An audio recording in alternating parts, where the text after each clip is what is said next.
Good morning बच्चों।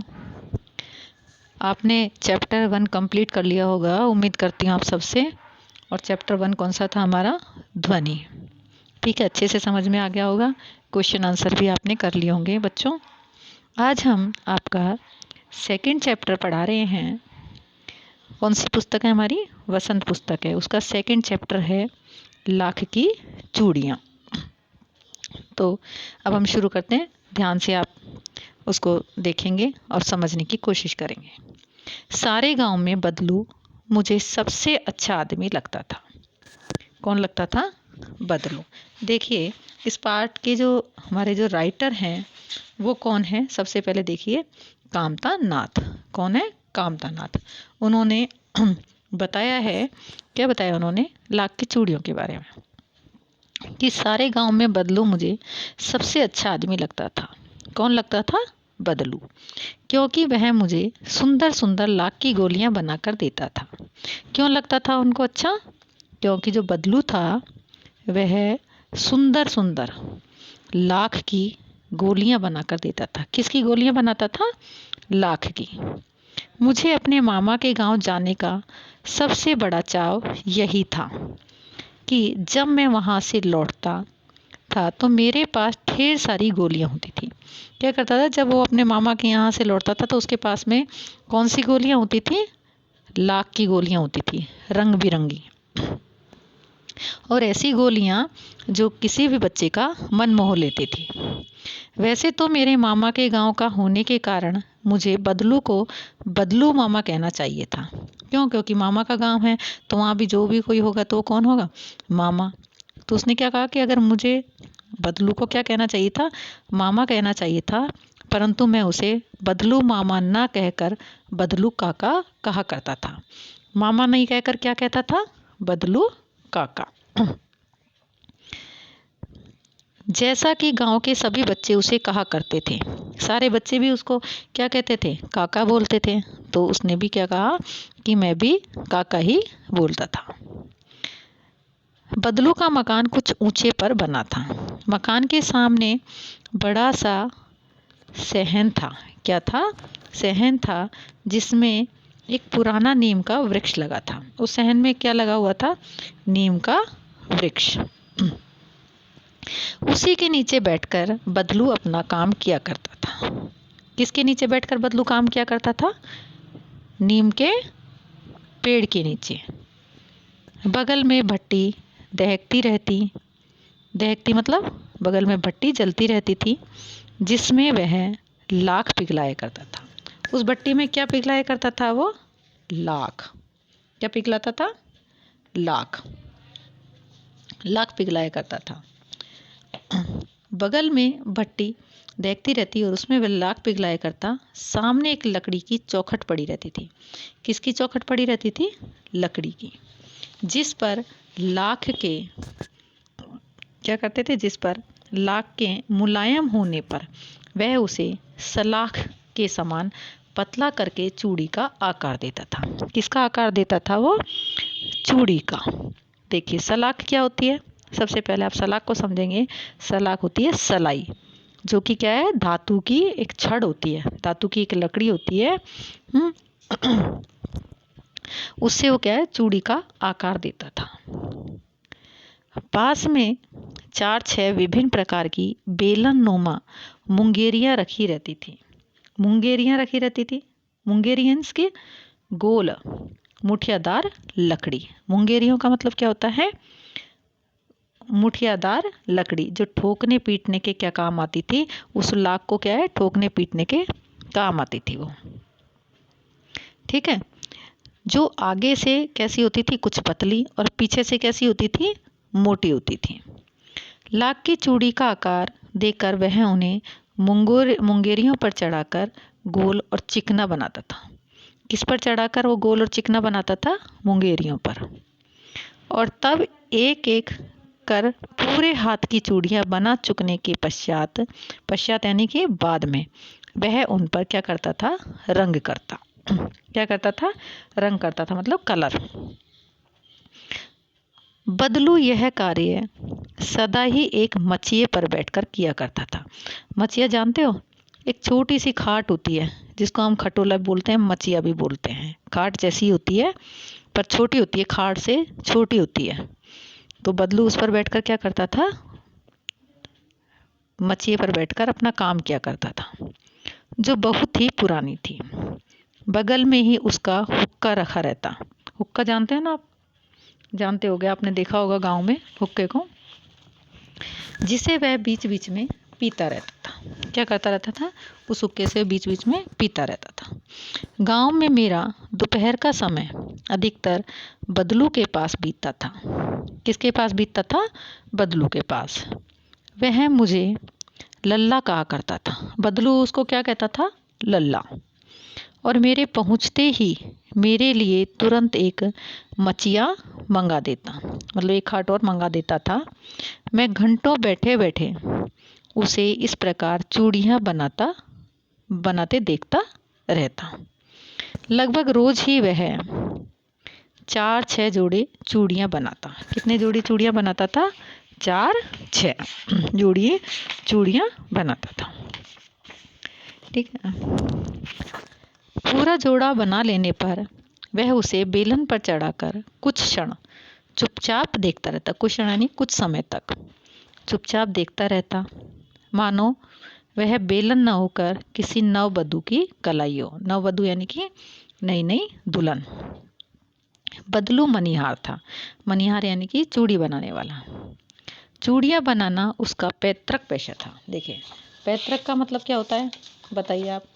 पैतृक का मतलब क्या होता है, पैतृक का मतलब होता है पूर्वजों का, यानी कि जो पिता से, दादाजी से जो पुश्तैनी जो चीज़ होती है उसको बोलते हैं हम पैतृक। और वास्तव में वह बहुत ही सुंदर चूड़ियाँ बनाता था। उसकी बनाई हुई चूड़ियों की खपत भी बहुत थी।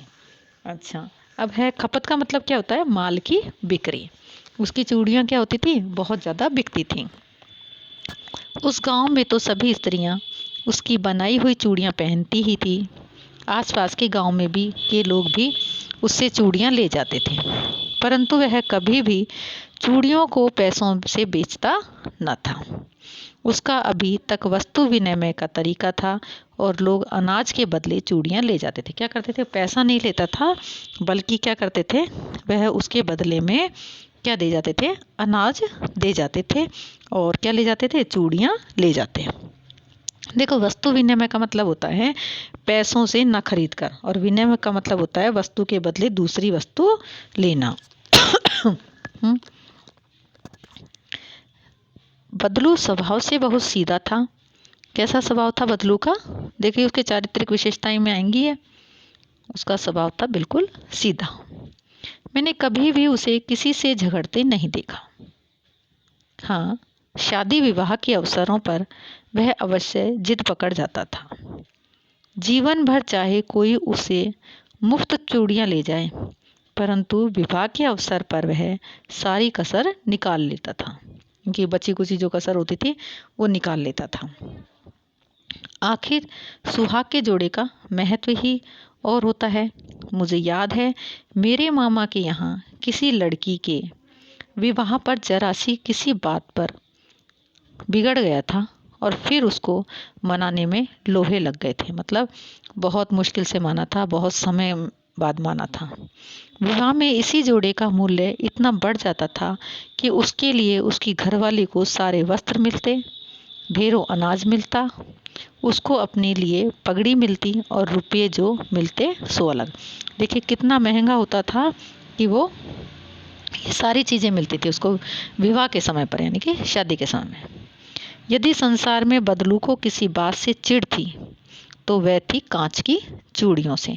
देखिए, अब आपका प्रश्न आता है कि बदलू को संसार में सबसे ज़्यादा जो चिढ़ थी वो किससे थी, कांच की चूड़ियों से। किससे थी, कांच की चूड़ियों से थी। यदि किसी भी स्त्री के हाथों में उसे कांच की चूड़ियाँ दिख जाती थी तो वह अंदर ही अंदर कुढ़ जाता था। मतलब अंदर ही अंदर उसको बड़ा गुस्सा आता था और कभी कभी तो 2-4 बातें भी सुना देता। मुझसे तो वह घंटों बातें किया करता। कभी मेरी पढ़ाई के बारे में पूछता, कभी मेरे घर के बारे में, और कभी यूं ही शहर के जीवन के बारे में। मैं उससे कहता कि शहर में सब कांच की चूड़ियां पहनते हैं, तो वह उत्तर देता, शहर की बात और है लल्ला, वहाँ तो सभी कुछ होता है। वहाँ तो औरतें अपने मर्द का हाथ, मर्द यानी कि अपने हस्बैंड का हाथ पकड़कर सड़कों पर घूमती भी हैं, और फिर उनकी कलाइयाँ नाजुक होती है ना। लाख की चूड़ियाँ पहने तो मौज ना आ जाए, क्योंकि क्या होती है, जो कांच की चूड़ियाँ होती है वो हल्की होती हैं और लाख क्या होती है, हैवी होता है, भारी होता है। कभी कभी बदलू मेरी अच्छी खासी खातिर भी करता। जिन दिनों उसकी गाय के दूध होता, वह सदा मेरे लिए मलाई बचा कर रखता, और आम की फसल में से मैं रोज ही उसके यहाँ से 2-4 आम खा आता। क्या खा के आता था? आम। परंतु इन सब बातों के अतिरिक्त जिस कारण वह मुझे अच्छा लगता था, वह यह था कि लगभग रोज ही वह मेरे लिए 1-2 गोलियां बना देता। मैं बहुधा हर गर्मी की छुट्टी में अपने मामा के यहाँ चला जाता और 1-आध महीने वहाँ रहकर स्कूल खुलने के समय तक वापस आ जाता। वो क्या करता था, जैसे ही गर्मियों की छुट्टी होती, मीन्स समर वेकेशन होता था, तो वह क्या है, अपने मामा के यहाँ चला जाता, और जैसे ही छुट्टियाँ ख़त्म हुई वह वापस अपने घर आ जाता। परंतु 2-3 बार ही मैं अपने मामा के यहाँ गया होऊंगा, तभी मेरे पिता की एक दूर के शहर में बदली हो गई। बदली मीन्स ट्रांसफ़र हो गया। और एक लंबी अवधि यानी कि एक लंबे समय तक मैं अपने मामा के गांव न जा सका। तब लगभग 8-10 वर्षों के बाद जब मैं वहां गया, तो इतना बड़ा हो चुका था कि लाख की गोलियों में मेरी रुचि नहीं रह गई थी। अतः गांव में होते हुए भी कई दिनों तक मुझे बदलू का ध्यान न आया। इस बीच मैंने देखा कि गांव में लगभग सभी स्त्रियां कांच की चूड़ियां पहने हैं। किसकी चूड़ियां पहने हुए हैं? कांच की चूड़ियां पहने हुए हैं। विरले ही हाथों में मैंने लाख की चूड़ियां देखी। विरले हाथ मतलब कुछ ही लोगों के हाथों में मैंने लाख की चूड़ियां देखी थी। तब एक दिन सहसा यानी कि अचानक मुझे बदलू का ध्यान हो आया। बात यह हुई कि बरसात में मेरे मामा की छोटी लड़की आंगन में फिसलकर गिर पड़ी और उसके हाथ की कांच की चूड़ी टूटकर उसकी कलाई में घुस गई और उससे खून बहने लगा। मेरे मामा उस समय घर पर न थे। मुझे ही उसकी मरहम पट्टी करनी पड़ी, यानी कि दवाई वगैरह लगानी पड़ी। तभी सहसा यानी कि तभी अचानक मुझे बदलू का ध्यान हो आया और मैंने सोचा कि उससे मिलाऊं। अतः शाम को मैं घूमते घूमते उसके घर चला गया। बदलू वहीं चबूतरे पर नीम के नीचे एक खाट पर लेटा था। कहाँ पर लेटा था? चबूतरे पर नीम के नीचे। नमस्ते बदलू काका, मैंने कहा। नमस्ते भैया, उसने मेरी नमस्ते का उत्तर दिया और उठकर खाट पर बैठ गया। परंतु उसने मुझे पहचाना नहीं और देर तक मेरी ओर निहारता रहा। मैं हूँ जनार्दन काका, आपके पास से गोलियां बनवा कर ले जाता था। मैंने अपना परिचय दिया।